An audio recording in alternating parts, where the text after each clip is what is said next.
Good evening, one and all. Welcome to our podcast, The Absolute Truth. We're on episode number 2. My name's Greg, and I'm here with Christina. We're excited to visit and share with you this evening. Let's get started with our first segment, Did You Know? Christina, would you kick that off for us? Sure. Hi, everybody. I just wanted to say hi. I'm glad to meet with you again. Did you know that Americans are being paid to stay home? I was watching Tucker, and he had some really great information about this that I wanted to share with you.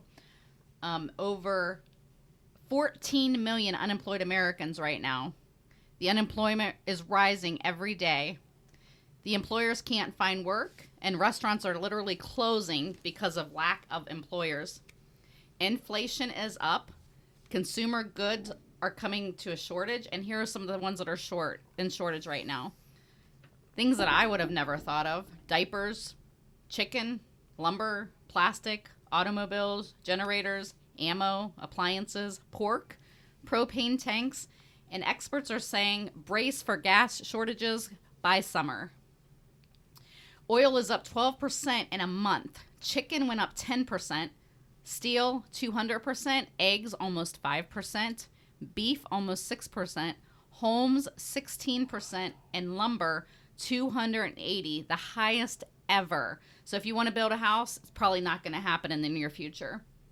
Why? Why is this happening? Too much cash in the system. When you print too much fake money, the value declines, which results in inflation. The government is literally paying people to stay home, anywhere from $700 a month to $500 a week. That's what the government's paying people. They're paying them more to stay home rather than to work. Big businesses like Walmart are offering much higher pay increases, $15 an hour, some Walmarts. And small businesses will absolutely be destroyed because they will not be able to keep up with that. So, America, go back to work. Quit relying on the government. That's exactly what they want us to do. And we're better than that. So let's get back to work. Greg, what's your Did You Know?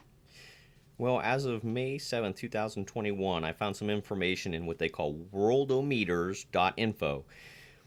Focusing on these 3 states, New York, New Jersey, and Florida. Which one of those do you think has the largest population of elderly aged individuals? Those who chose Florida are correct. Which one of these states has the highest death rate per million of population? Remember, the states to choose from are New York, New Jersey, or Florida. Those of you who answered New Jersey are correct. Which one had the least? Those who think Florida are correct. Think about that. That makes me say, what the what, right? The state that does not have mask mandates and lockdowns still in place like the other 2 and has the highest population of elderly aged individuals who are the most vulnerable to any type of virus, including COVID-19, has almost half the incidence of death. Check these stats out. New York has 2,719 deaths per million. New Jersey, 2,901 deaths per million. In Florida, 1,660 deaths per million. Almost half. What does that communicate to you? Exactly. Check this out, too. In December 2020, an article was published by Johns Hopkins University stating that the total deaths for the year 2020, just last year, were no different than prior years. This study mysteriously disappeared shortly after it was published. Again, mainstream media does not want the truth out. That's how they control us, with fear. Christina? So, as everybody knows, I am not a mask wearer, and I am not a promoter of masks. I think that they are very bad for us. I think that they cause more health risk. I believe that we have an immune system, a God-given immune system, and we should rely on our immune system with COVID just as we have with every other illness that we faced in our lifetime. So I'm very happy to see the parents in Utah and the parents in Arizona gathering up, going to board meetings, and demanding that their kids do not have a mask mandate any longer. I think it's about time that more parents get the backbone that Utah and Arizona is displaying and get out there and fight for your kids to not wear a mask. It's harming them, it's unhealthy for them, and it's not necessary. Kids have like a 0% really of dying from it, from my understandings and from the research that I've found. So I would like to encourage all you parents to get out there and follow the lead from Utah and Arizona and fight for your kids to not be masked up every single day for 8 hours at school. It's ridiculous and it's unnecessary. Think about this. Some kids do not come from a home where their parents pack their lunches or make sure that they have clean clothes. So they're wearing dirty masks to school probably all week or even longer. So think about how much more unhealthy and insanitary that is to be wearing dirty mask over your nose and your mouth all day for maybe weeks on end that these kids are probably, some of them are doing. It's ridiculous and it needs to end. So parents, get a backbone. If I had kids in school, I can guarantee you that they would not be wearing a mask. I would be at that school fighting every day or they'd be homeschooled. So fight for your kids, parents. Greg? Excellent. I think about what you said there, Christina, and I think about the kids who maybe wear the same mask over and over. And I'm sure, most people, were people of touch. So they probably touch those masks. They're probably now full of germs, right, and bacteria. Yeah. Then they touch other things at the school. So it actually increases the chances of infection. Exactly. Right? Okay, I have another Did You Know? It's about the border. This is dated April 30th. Fox News reported the Pentagon canceled all border wall construction projects that were paid for by the military funding. Biden wants amnesty for illegal immigrants and their family. The Biden administration has increased the number of refugees allowed, which ultimately encourages more refugees to show up at the border hoping to get in. May 7th, just a couple days ago, Fox News reports that there's about 20,000 children now in custody without parents.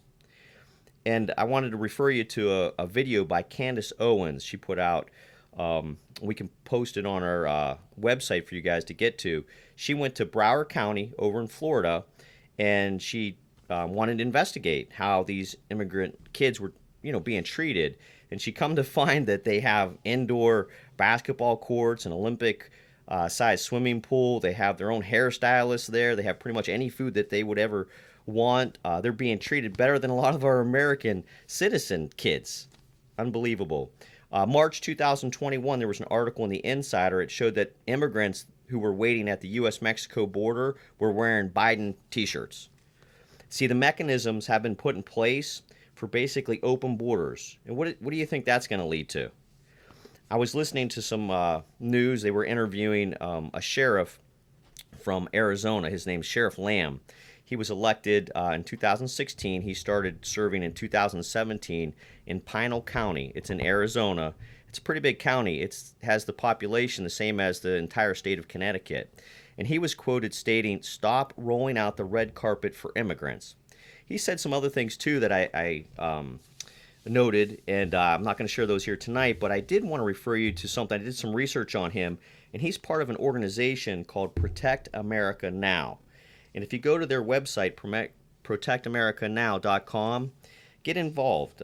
They're not just looking for money. They're looking for volunteers. They want people to reach out in their local communities to the police departments and sheriff departments. And I just wanted to read a couple things they posted on their website that I think is important.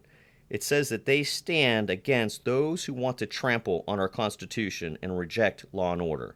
They stand against those who want to infringe on our Second Amendment rights. They stand against those who support massive illegal immigration in this country, and they stand against those who want more government and want to raise our taxes to the point where we become a socialist country. Christina? Okay, so did you know what all of these things that I'm about to list have in common? Smithfield Foods, AMC movie theater chain, GE Appliances, League of Legends video game, which I understand from my research is a very popular game, 97% of U.S. antibiotics, 80% of active pharmaceutical ingredients used in U.S. drugs, Lexmark's printers, Evenflow, Baby Trend, Volvo. All those things have in common that they're owned by China. Wow. So that's pretty alarming to me that these were American owned. And from my research, China is literally buying up our farmland and they're buying up all of our businesses. Now, the next group is, did you know that Ray-Ban, Hush Puppy shoes, Arrow shirts, Gillette razors, Barbie, Huffy bikes, Fisher Price, Converse, Nike, Brock's Candy, Levi's, Radio Flyer, Schwinn, Rawling, Etch-a-Sketch, Dell Computers, Craftsman, Black & Decker, American Girl, Donald Trump collections of hats and t-shirts, and Under Armour. Those are not all China only. They're different country, but they have more stocks and they have more ownership than America, all of these brands. So you might want to do your research before you shop, because a lot of this stuff that we are assuming are American made companies are not, or if they are, America owns very little of them. So I thought that was interesting, and I think that that's something that you should know. Great. Was that the last? Did you know? Nope, I have one more. Do you have any more? Nope. So the last thing, this isn't really a did you know, because I'm sure everyone knows that DeWine and Biden say really stupid stuff. And I heard a couple things that DeWine said. I just listened very briefly because I cannot stand listening to him for very long, because I literally get so, like, my blood pressure just goes sky high. So he said, basically, if you get the vaccination, you're going to get your freedom back.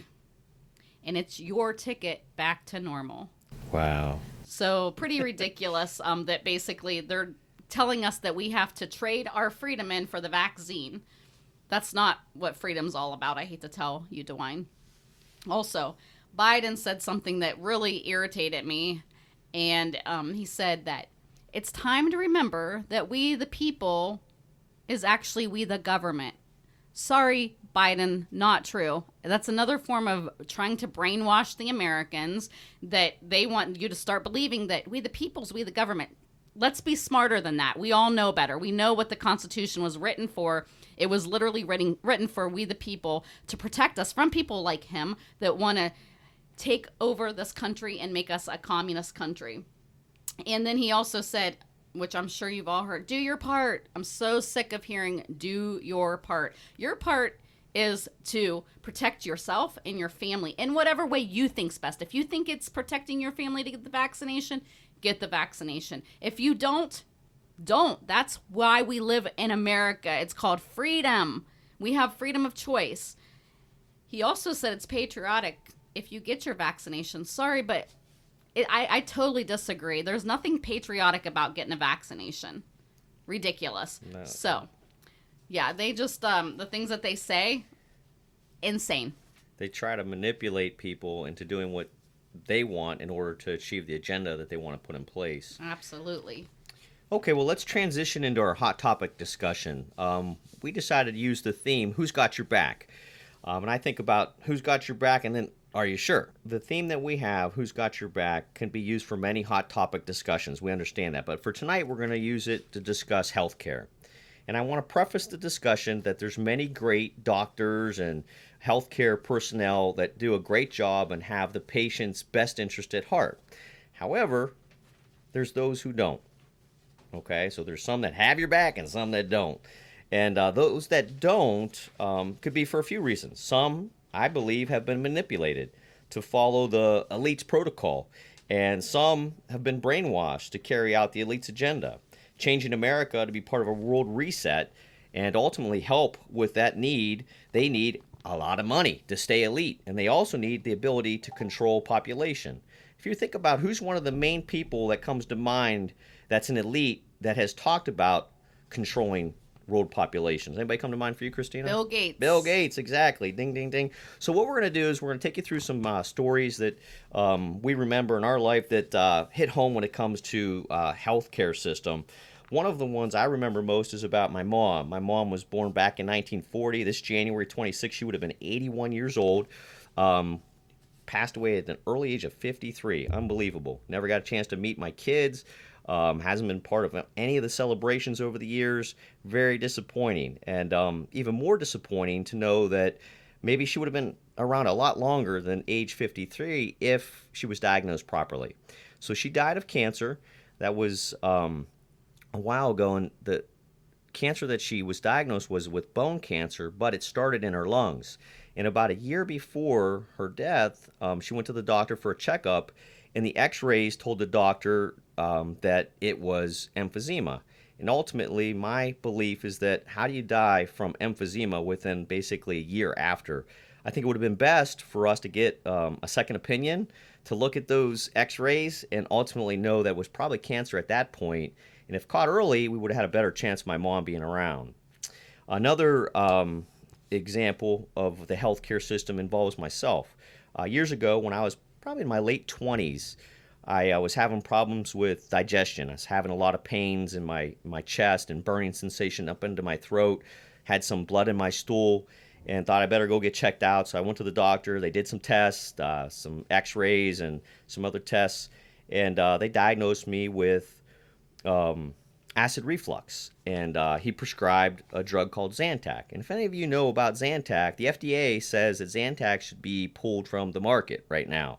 Law firms are encouraging people to call them to be able to be part of a lawsuit suing the company that manufactured that drug because it's killing people because of cancer. So my doctor prescribes that drug, and I work in a business where I sit down and talk with a lot of people. And I was talking with a lady that, I don't know if it was the same day, but a couple days later maybe. And we were just, BSing, talking a little bit about each other's life. And I told her that, my situation with digestion. And she said, Greg, you should try getting peppermint in your system. I said, peppermint? Yeah. She's like, yeah, that has a way to soothe digestion and help with your intestinal walls. And I said, oh, okay. So where do I get peppermint? She said, you could just start off trying those peppermint candies. That's like Starlight Mints, and suck on those after you eat. Try that. So I tried that, and you know what? Voila. I didn't have any problems with acid reflux anymore. So I go to the follow-up with my doctor, and he says, how's it going? And I told him, what I just told you. And he said, oh, well, that's great. He said, but I would encourage you to stick with the Zantac. Now, luckily, I didn't do that because I might not be speaking here today. I used common sense. Now, we get back to the idea of who's got your back. Most of us are brought up to think that a doctor or a professional right in the healthcare system has our back. And I'm not sure he's like doing that on purpose, but that's what he was taught, that was the best thing for, right? That's what his education told him. But common sense told me, why would I put a drug in my body when I found something else, right, to do it instead? And I think about just in general, in life, think about any decision you've made in the past that was basically all based on emotion. Probably not the best decision. You have to intertwine that decision with facts, with emotion, right? Then you come up with much better decisions. And I think what has happened to our country in the last year, right? They've got us all thinking with emotion, fear, and that's how they end up controlling people. A lot of people have been controlled. We need to change that. Okay, my last story is another one with a gentleman that I sat down with, and he's a physical therapist, and just visiting with him, I asked him, what do you like most about what you do? And he said, well, I like the chance to help people get better and fix their problems. I said, oh, that's great. Is there anything you'd change or you'd like to change or improve upon? He said, yeah, the people I work for. I said, what do you mean? He said, well, the people I work for are focused on money. How so? He said, well, if the person that we're going to be treating has a lot of money or has great health insurance, we end up seeing them even longer than we probably need to because we get more money. And the people who maybe don't have as much money or have the best health care, we see them until that runs out, and then whether they're better or not, they're not our patient anymore. And I don't like that about it. And I think about that, and at first I thought, well, wait a minute, that's how capitalism works, right? No, wrong. Capitalism doesn't work that way. Capitalism rewards the people who work hard and give more to get more. Whereas socialism, right, does ultimately the opposite. And what that company was doing was trying to get more for doing less, which is corruption. And right now, folks, we have a lot of corruption, don't we? Out there in our healthcare system, too. Mm-hmm. So ultimately, when you're focused just on money and that becomes your God. I remember Bible scripture that talks about it's harder for that rich man, right, to get into heaven than it would be for a camel to travel through the eye of a needle. So Ultimately, it's important for us to know that who's got your back. And I know, Christina, you have a couple stories you'd like to share with us that speak towards that topic also. Yes, I do. So when I was 11, I got diagnosed with ulcerative colitis. However, prior to the diagnosis, I was treated by a doctor from the Trumbull County area, and he thought I had the flu, and he was actually giving me medications that was making my colitis even worse. It, in his defense, colitis, it's not common for children to get that. It's very uncommon, so he wasn't really familiar with that. However, they did a colonoscopy on me, and they gave me no medication, so I was unmedicated. They used adult equipment on me, and it was excruciating. And to this day, I can literally, if I were to sit back and think, I could feel the pain. It was really traumatic for me. So anyways, I had that happen, and they found out I had colitis. But before that, my mom was staying at the hospital with me, and I was there for quite a while. And then my grandma said, why don't you let me relieve you, and you go home and sleep for the night and let me stay with her. And thank God, God is always orchestrating things, and he's always looking out for me, even since I was a little girl. And my grandma stayed with me that night. They were having a hard time getting my blood pressure. I had lost a bunch of blood that night, and the head nurse took my grandma into the hallway. My grandma had worked there, and she told my grandma, if your granddaughter does not get out of this hospital by tonight, she will not be here in the morning. So they wanted to life flight me to Cleveland, which I threw a fit over that, and so they ended up letting my mom drive me there. So as Greg had stated earlier, there are good and there are bad doctors. There's some that are amazing, and the ones that I saw around here were not, they did things very poorly. As a matter of fact, once I got to Cleveland, and I got an amazing doctor, and she literally saved my life along with God. But she told my mom, do not pay the doctor for the colonoscopy that he performed on her, because that is the cruelest thing that she had ever heard of somebody doing to a child. And it was unbelievable. She was just very mortified over that. So anyways, during that course of that time, I was given all kinds of medication, which, you know, like I said, sometimes medication is necessary, and God, you know, gives us doctors and scientists and different people that come up with different things that do help different medical problems. And so I think at that time I was so sick. I was in the hospital for 30 days, and I needed some serious medication in order to heal those ulcers inside of my intestinal tract.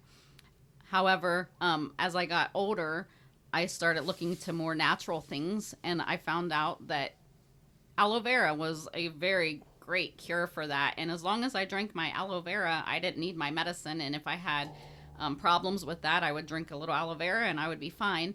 A couple years ago, my oldest daughter got diagnosed with a very less severe case of colitis, and she was given medicine, which she decided not to use, and she uses aloe vera, and she has no issues whatsoever. So anybody that has ulcerative colitis, I'm not telling you to stop your meds, but you might want to try aloe vera and see if it helps with that. So that was the first thing that I wanted to talk about. Second thing was, my oldest daughter went to the doctor. She was having some back pain about, 5 to 10 years ago, and they wanted to put her on Oxycontin. And she declined because she had heard so many stories about how addictive that is, and she was fearful that she would become addicted to that. And so against her better judgment, she decided not to do that. And it really, when I found out that they had offered her that for, back pain, it wasn't severe back pain, it was just uncomfortable. It was very infuriating to me, because she's a young girl and you're going to give her some medication that's going to potentially cause her to be addicted to that. Rush Limbaugh, as all of you know, he also had a car accident. He got addicted to pain meds. And so I guess I don't understand. I know sometimes you have to have pain medicine if you're having some major problems, but I'm sure there's some stuff out there that they can give you that's not going to cause the addiction that some of the other ones do. The third story I have, my friend Susie, about 3 weeks ago, she got really sick. Her husband and her thought that potentially they had COVID. And so he got some preventative medication. What's the medication I told you that they tried, Greg? Hydroxychloroquine. Yes. So they tried that. They just took it as a preventative just in case because they didn't want to go get tested. And she went to the doctor 2 weeks later on a Friday. She was feeling a little better. And her doctor had done blood work on her, and he had told her that there was absolutely no way that she had COVID. And she was surprised that he was so adamant about that. And she said, "Why do you say that?" And he said, "Because your vitamin D levels are way too high. Anybody that has COVID would not have vitamin D levels as high as yours." So that is why it's so important to get the vitamin D into your system. There's so many things that we can do to, as preventatives, to if we get to not get COVID, and then if we do get COVID, there's also things that we can do. They took the medication that was prescribed by a doctor in a different state, because the doctors around here will not give you that. And maybe her husband had it, maybe he didn't have it either, but either way, it didn't hurt them, and it was a preventative. And so I think that get those vitamin D vitamins into your body so they could be life-saving. Yeah, I'd like just to further that point a little bit, Christina. I alluded to this as we were closing down our last podcast about some questions I asked that we were going to answer. And a lot of it revolved around a video that we have also tagged on our website. It's explanation from Dr. Ryan Cole. And I just want to get you some information I think is very important. Some information about his background. He's the CEO and medical director of Cole Diagnostics, which is one of the largest independent labs in the state of Idaho. Dr. Cole has conducted over 100,000 COVID lab tests. He's treated over 350,000 patients over his medical career. Dr. Cole is board certified in anatomic and clinical pathology. He has expertise in immunology and virology, and also has a subspecialty expertise in skin pathology. Some of the things I learned from listening to Dr. Ryan Cole are so important. Check these out. Did you know that every cell in our body has a vitamin D receptor in the nucleus? Not one or two, every one of them. Approximately 2,000 genes in our body, 5% of our genome, are controlled by vitamin D. Vitamin D is the master key to our immune system. If one has a vitamin D level of 50 nanograms per milliliter, which is a range between 20 and 100 nanograms per milliliter, one cannot develop what they call a cytokine storm. And that's what comes at you when you're battling COVID-19 and progresses too far and ultimately leads to death. 70% of the world is deficient with vitamin D. 70 to 80% of all Americans are D deficient. 80% plus of all hospitalized patients and 96% of all ICU patients are D deficient. 80% of Americans are magnesium deficient.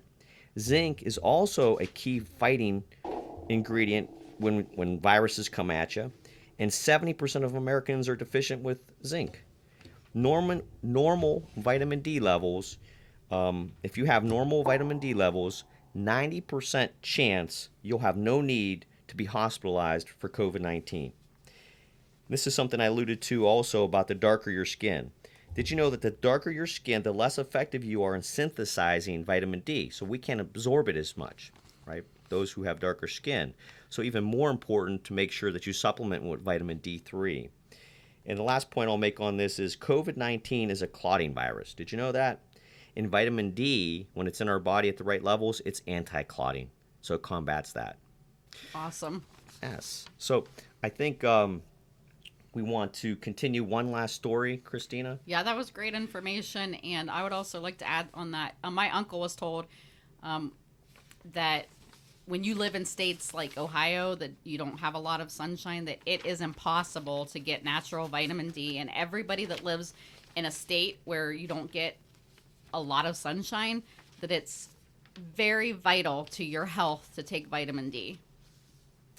Exactly. Okay, so we know that you went through a traumatic experience with your grandma.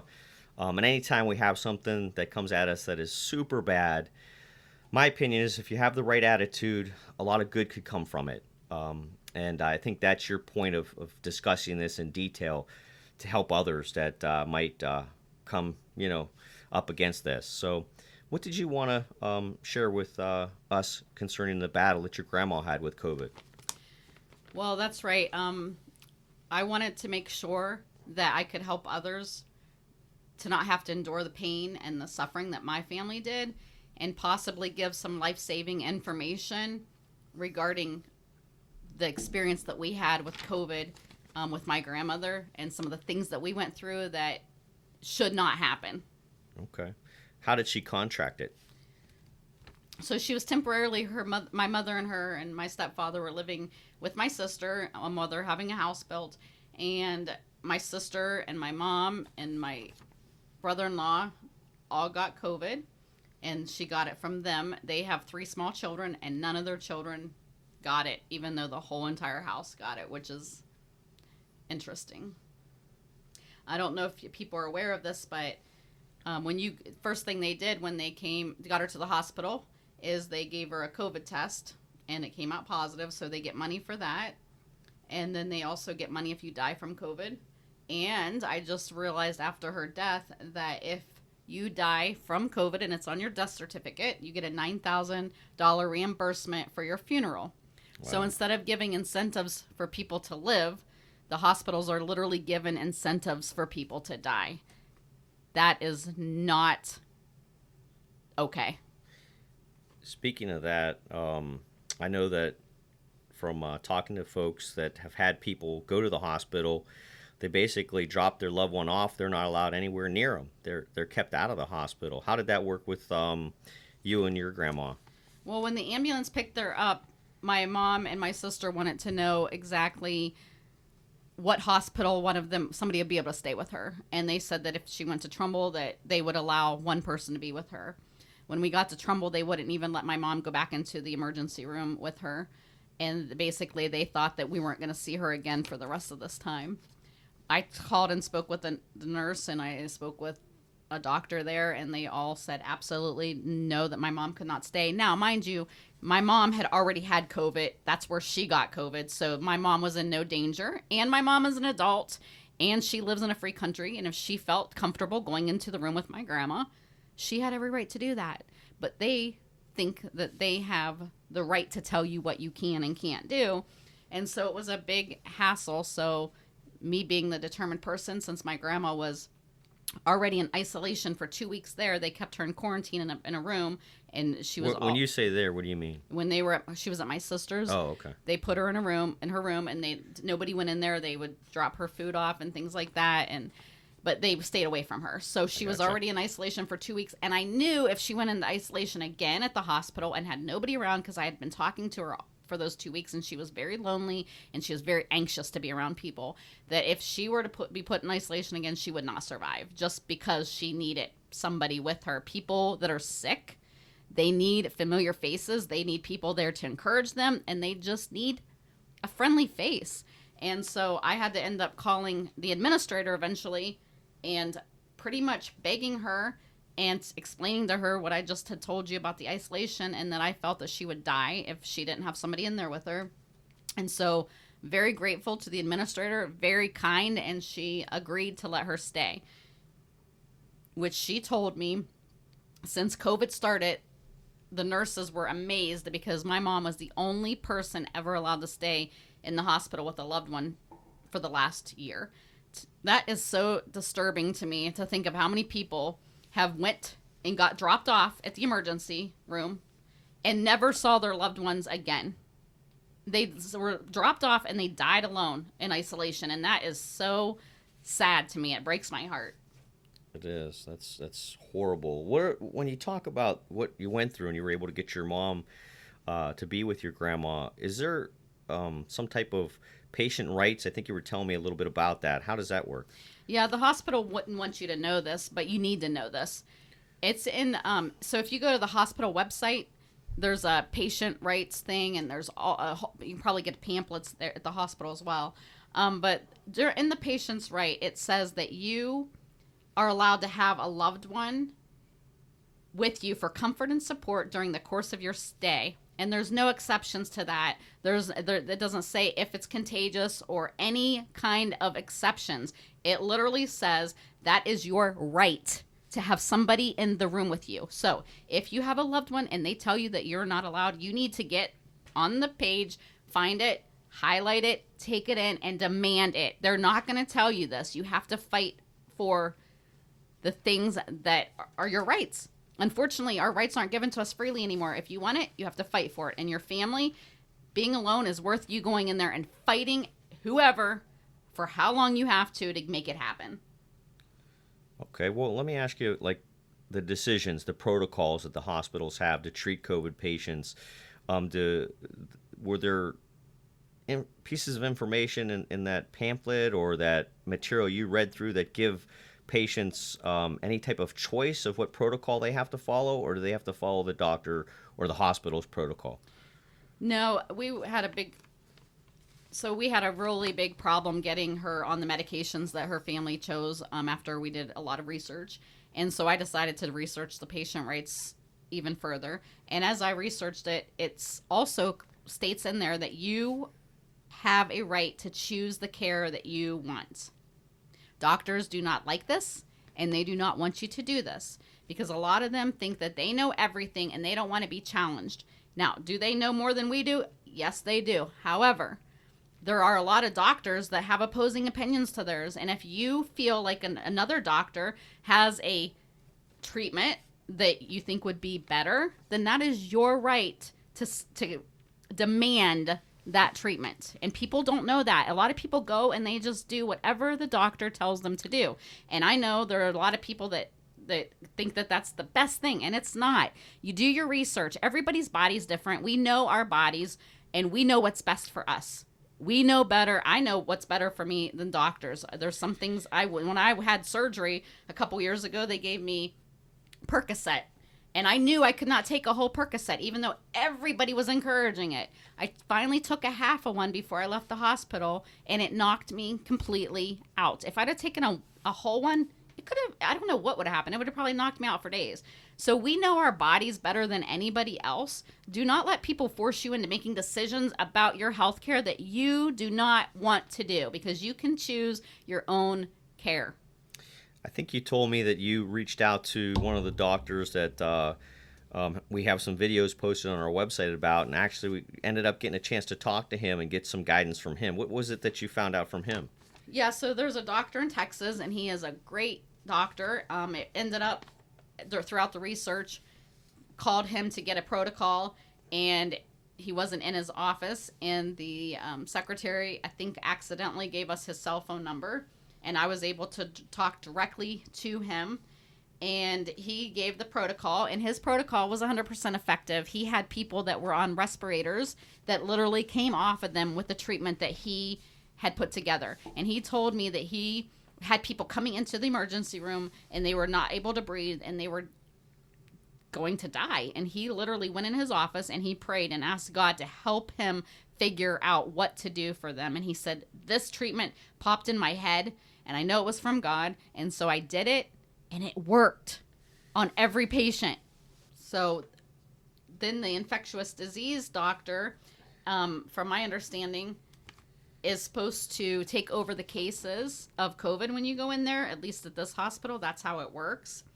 And so I got a chance to talk to the pulmonary doctor, and he was very rude when I suggested anything different than what he recommended.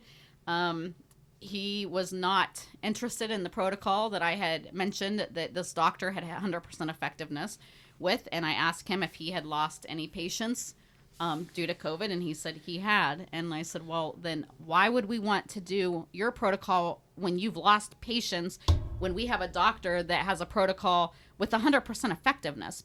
Doctors do not want to be challenged at all. He said to me that there was too many dangerous particles released for the nurses, and it wasn't safe for them to do the nebulizer. And the doctor from Texas informed me that I was going to have all these challenges with these doctors not wanting to use this medication. So he told me that every room has an oxygen negative room, which makes administrating the nebulizer safe. Also, I asked the doctor, do these nurses wear masks? And he said, yes. I said, well, Fauci and all of these experts and scientists are saying that the mask makes it safe. Why would they be in danger? And he literally hung up on me. Yes, he did. He hung up on me. So after he hung up on me, that wasn't good enough. Then he goes to my grandma's room and told my grandma that her granddaughter was causing problems. So my grandmother's literally fighting for her life, laying in a bed, and he has the unprofessionalism to go in there and tell her that her granddaughter is fighting with him. Unbelievable. So when you discussed the protocol with the doctor from Texas, and you went to try to get these other doctors at the hospital to go along with you, obviously they weren't on board. But did it ultimately get to the point where they did give her the treatments? Well, of course, anybody that knows me knows that I am very determined. And I was not going to take no for an answer. So I continued pressing forward, and I called the doctor and told him how rude the pulmonary doctor was. And my grandma never talked badly about anybody and respected doctors highly. And she said that she did not like him and she did not want him treating her anymore. I told the doctor all of these things, and we demanded that he be taken off her case, which that is what happened. So then I was speaking to my grandma's lifelong doctor and was trying to let him know about the protocol. We had the same conversations. He highly recommended not doing the protocol from the doctor in Texas, but with much persuasion and I got him to finally agree to do that. So we were pretty excited. My grandma was excited, and we thought that things were going to start getting better. I think you told me something happened where they didn't end up giving him. Not only did they not give it to her for a while, they were waiting on the prescription to be called in or whatnot. It's right there in the hospital, but then they gave her a lower dose. How did that all work out? Yeah, so she was told that she was getting the medicine, and she was excited because she thought that this medicine was going to work, because we, let her hear. We told her about what we had heard about it, and I had just a suspicion, and I wanted to just check to make sure. So I called the nurse's station in the middle of the night and asked them if she was on the medication that we had told them to put her on. And I asked them to read me the list of medicines, and it wasn't on the list. And as you can imagine, I was pretty PO'd because I was literally told by the doctor that's what they were doing. So then I thought, you know what, I'll give them the benefit of the doubt. Maybe it's in a generic form. Maybe it's the same thing. So I called Walgreens Pharmacy that's open 24 hours and asked them what the difference was between the two and if they were the same. And he said, no, they were not. One was given through a nebulizer and the other one was given through an inhaler.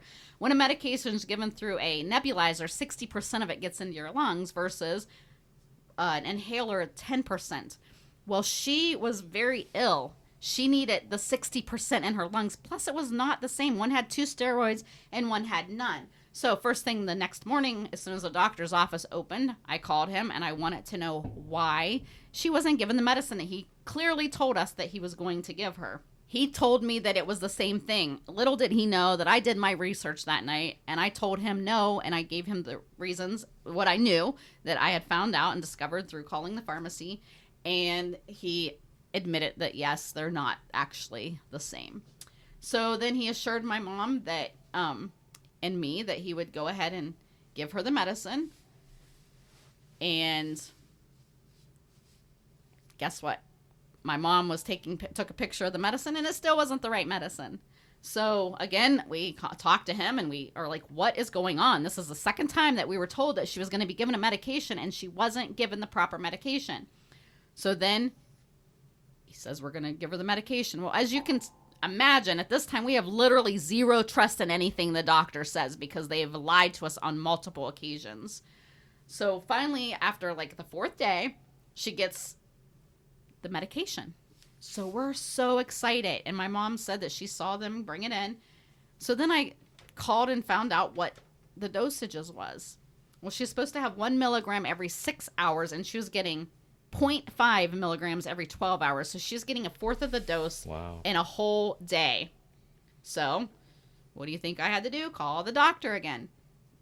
After arguing and fighting with him all day, and he said he had to go meet with the board at the hospital because it was so dangerous to give her this medicine. And then they finally gave it to her 5 days later. But here's the problem with that.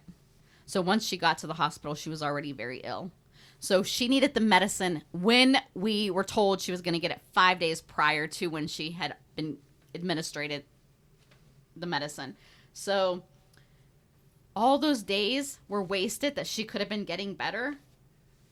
And I think it's really sad when doctors will literally look my mom in the eye and lied and talked to me on the phone and lied. Not once or twice, but repeatedly. Who's got your back, right? We have to gather the facts, folks, not just on emotion and not just take everybody's word for it. So I know ultimately things didn't turn out that great with the end result here. Hospice was called in.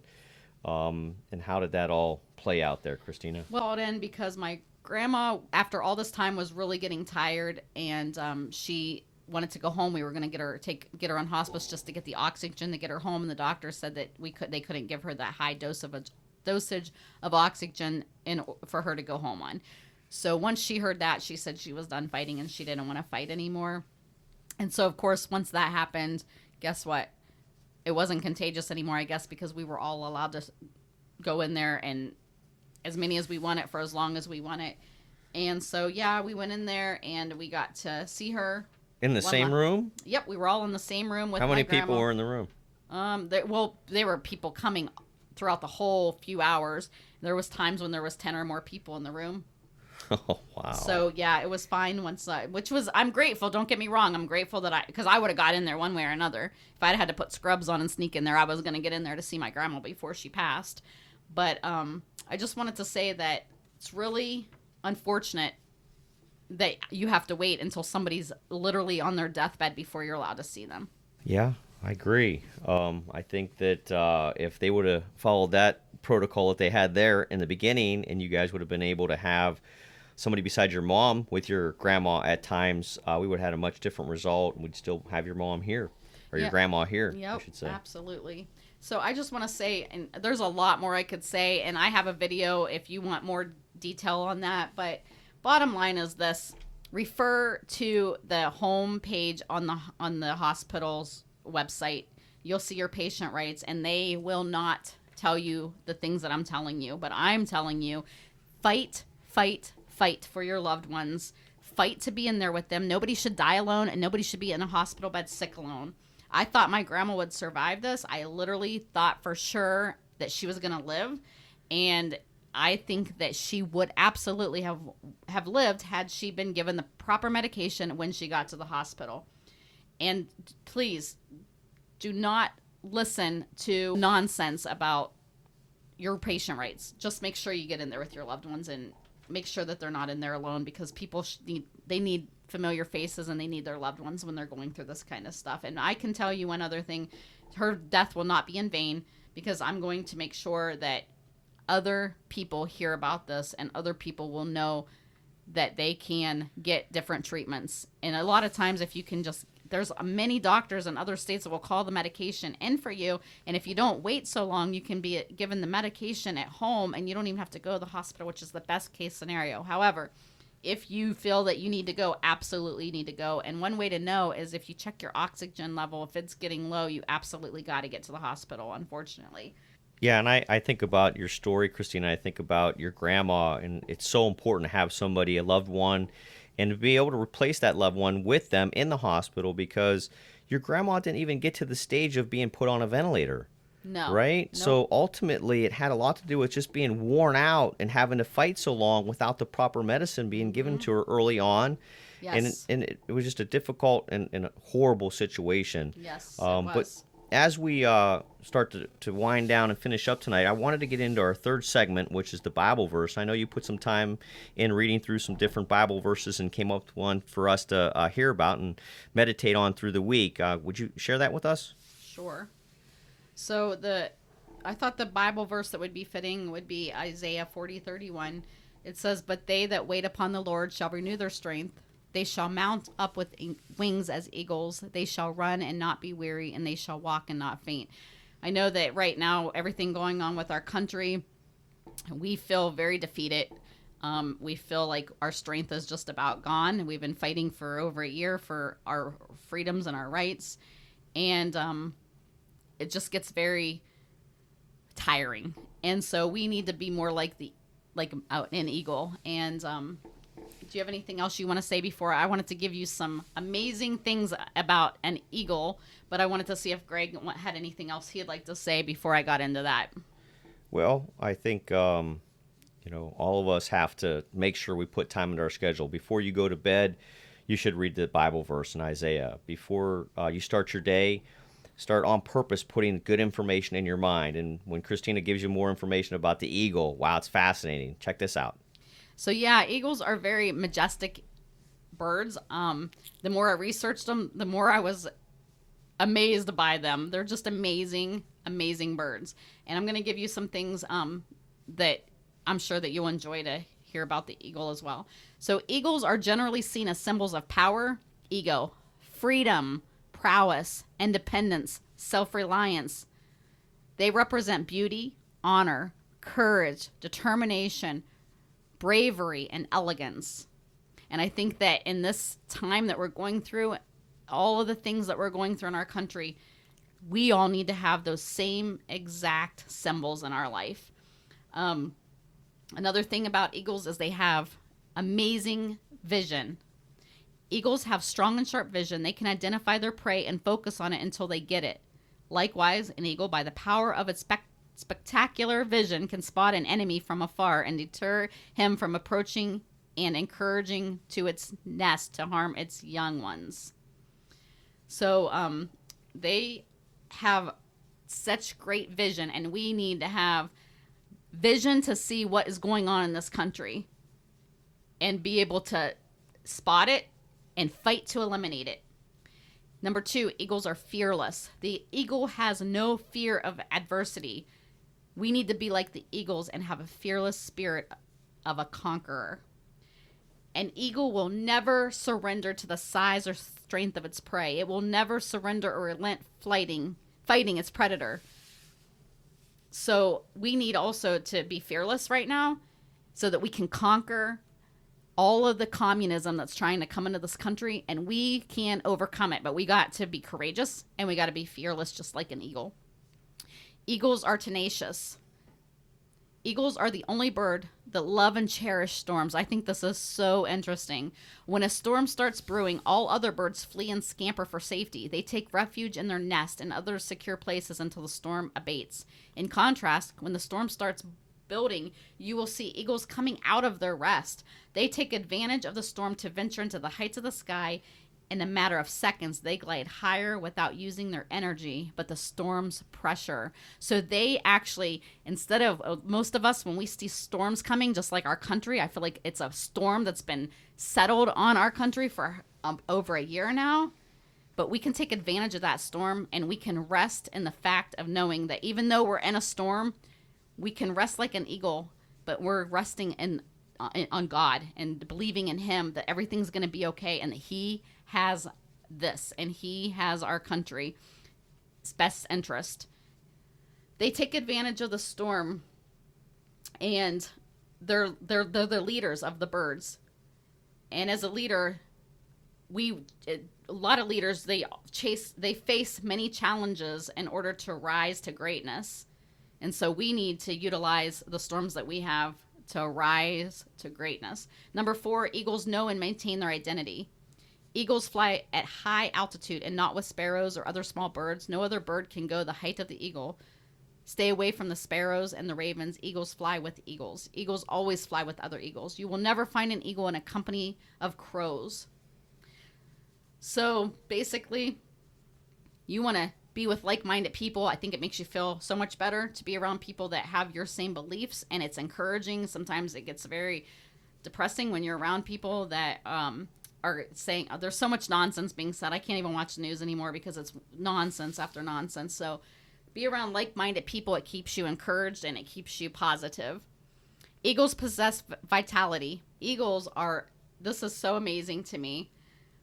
Despite being fearless, ferocious, and visionary, the eagle finds the time to stock of their past life and re-energize. When an eagle reaches an age of 30 years, its physical body condition deteriorates, making it tough for the eagle to survive. When this happens, the eagle does not throw in the towel and succumb to the harsh realities of life. It withdraws and retreats into rocky caves or other faraway hideouts from the perceived danger to revitalize itself. While on the retreat in the hideout, it plucks out all of its feathers and it knocks its beak off against the cave.